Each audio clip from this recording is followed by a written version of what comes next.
Hi everyone. তো আরও একটা নতুন ভিডিও নিয়ে তোমাদের কাছে চলে এসেছি। আজকে বানাবো ভেজ মিক্সড ফ্রাইড রাইস। তার জন্য এখানে আমি আগে থেকেই ভাতটাকে রেডি করে নিয়েছিলাম। আর আমি ভাতে একটু অন্যরকম ফ্লেভার আনার জন্য ভাতটা করার সময় একটা বড় এলাচ, কিছুটা দারচিনি, লবঙ্গ আর একটা জয়িত্রী দিয়ে ভাতটাকে তৈরি করেছিলাম। এখন এখানে সব সবজিগুলোকে নিয়েছি আর এখন সবজিগুলোকে আমি সাদা তেলে ফ্রাই করব সামান্য নুন দিয়ে। সবজিগুলো সামান্য ভাজা হয়ে আসলে আমি সবজিগুলোকে উঠিয়ে নেব আর সেই তেলে আমি কাজু কিশমিশটাকেও ভেজে নেব। এখন কড়াইতে ঘি দিয়ে তাতে দুটো তেজপাতা আর একটা দারচিনি দিয়ে দেব আর তারপরই দিয়ে নেব ভাতটা। আচ্ছা, আমি আমার মায়ের থেকে একটা সহজ পদ্ধতি শিখেছি যাতে ভাতটা আরও বেশি ঝরঝরেও থাকে আর তাড়াতাড়ি ফ্রাইড রাইসটা হয়েও যায়।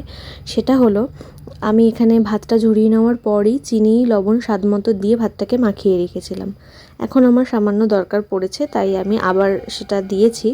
তোমরা চাইলে দিতেও পারো, নাও দিতে পারো। তো এখানে ভাতটা আমার চিনি লবণ দিয়ে ম্যারিনেট হয়ে গেছে ভালো মতোই। এই যে ভাতে একটা সুন্দর রং দেখা যাচ্ছে, এটা কিন্তু চিনির কারণেই হয়েছে। তো এরপর আমার ভেজে রাখা সব সবজিগুলো আমি ভাতের সাথে ভালো করে মাখিয়ে নেব। 4 থেকে 5 মিনিট একদম লো ফ্লেমে আমরা ভাতটাকে ভেজে নেব আর তারপরেই দিয়ে নেব ভেজে রাখা কাজু কিশমিশগুলো। এখন সামান্য গরম মশলা গুঁড়ো দিয়ে নেব আর এখানে কিন্তু আমাদের ফ্রাইড রাইসটা একদমই রেডি। তো দেখো আমাদের ফ্রাইড রাইসটা এখানে কতটা ঝরঝরে হয়েছে। আর দেরি না করে নিজেদের পছন্দ মতো রেসিপি দিয়ে গরম গরম ফ্রাইড রাইসটা বাড়ির সকলকে পরিবেশন করুন। দেখা হচ্ছে অন্য একটি কোনো নতুন ভিডিওতে। টাটা।